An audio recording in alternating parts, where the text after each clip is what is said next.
Oren sat slouched in his usual spot, the oversized beanbag chair sagging beneath him as he flipped lazily through an old comic book. The golden-orange sunset bled into the living room through half-open blinds, casting long slats of light across the floor. Pinki was sprawled out nearby, her legs swinging in the air as she scrolled through her tablet, expression unreadable until a mischievous grin curled across her lips. "I think we should check out some of those ship videos," she said casually, not even looking up. Oren blinked. "Ship videos? Like pirate ships?" "No, dummy," Pinki rolled her eyes. "Like people online think we're a couple. They make edits, animations, memes, stuff like that. You know, Oren X Pinki." His comic book slipped slightly from his fingers. "Wait, people think we're—" She shrugged. "I mean, we do spend a suspicious amount of time together. If I weren't me, I'd ship us." Oren tried to keep his face neutral, but a blush crept up his neck. "That's ridiculous. You're like my best friend." "Exactly." She tapped on a video. "All the best couples start that way." The screen lit up with a chibi-style animation of the two of them holding hands. Cartoon Oren looked flustered.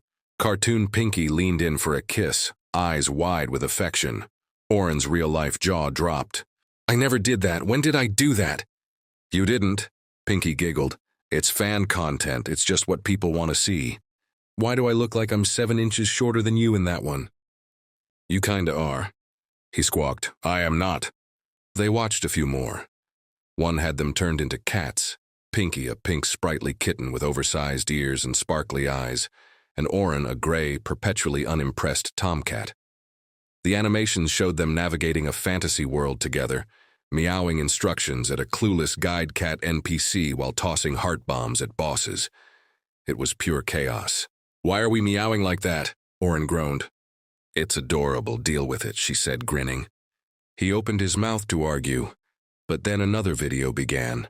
This time, a compilation of their childhood moments spliced into fake interviews, as if they were a long-time married couple. There were fake flashbacks of baby Pinki stealing Oren's popsicle, clips of a younger, animated Oren pushing Pinki on a swing, and in the background, voiceovers. "We've been through a lot, but love always wins." "Ugh," Oren muttered, but he was smiling. "Remember when I used to pretend to die just to get a reaction out of you?" Pinki asked, eyes sparkling. "Oh God," he groaned. "You'd fall over dramatically and whisper, 'Tell my story.'" She stood up theatrically and collapsed on the carpet, hand to her chest. "It's too late for me. I've aged. Too many years. Go on without me." Oren grabbed a nearby pencil and held it like a microphone. "Breaking news. Girl drops her last scoop of ice cream. Local boy devastated." She burst out laughing. "I swear you missed your calling as a comedian. And you missed yours as a professional chaos agent."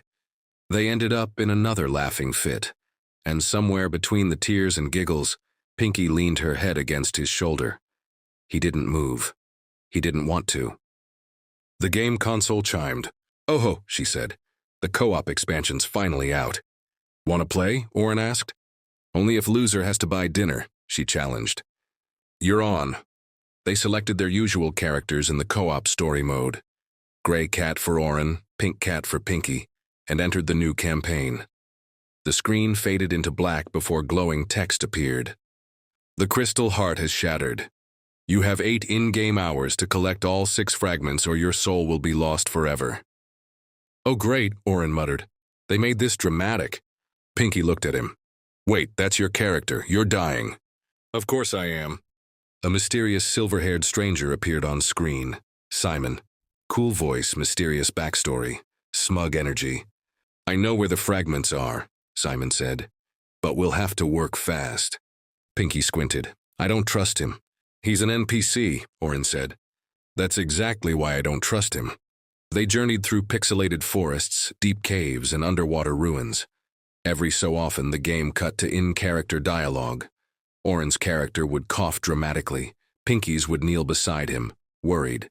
But in between the seriousness were the same dumb antics. Battling slimes, yelling meow at guide cats, and fighting over loot. At one point, Pinki's character got caught in a trap, a cage of spinning pixel bars. "Help!" she yelped. It's a glamour prison! Oren rushed in, dodging fireballs and solving a pattern puzzle. He pulled the lever just as the cage started to shrink. Pinki's avatar exploded in pink light and reappeared as a glowing, upgraded version of herself. Pinki 2.0. Flowing cape, glitter hair, sparkle boots. "Oh my God," she whispered. "I evolved." "You look like a magical girl crossed with a space princess." "Good, that's the goal." They were close to completing the quest when Simon turned on them. Right after the 5th heart fragment was collected, he smiled and said, "Thank you for your service. I'll take those now." "You backstabbing glitch," Pinki screamed. Simon summoned shadows and clones and tried to steal the fragments. Oren fought to protect them but got frozen mid-animation. "Help.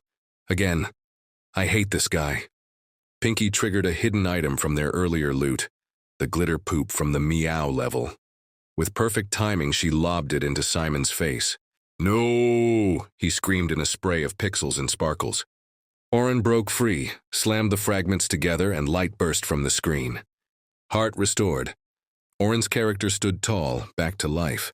The camera zoomed out. A prompt appeared on screen. "Press X to kiss." They both stared. "Don't you dare," Oren warned. Pinki grinned. "You wouldn't."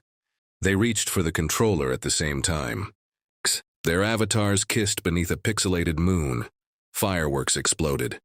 Confetti rained down, the screen faded to credits. In the real world, the room had gone silent. "Well," Pinki said finally, "that happened." "Sure did."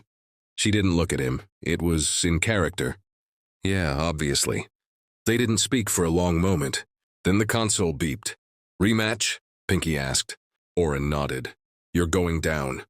But even as they picked up their controllers again, they both had the same stupid smiles on their faces, and neither of them really cared who won anymore.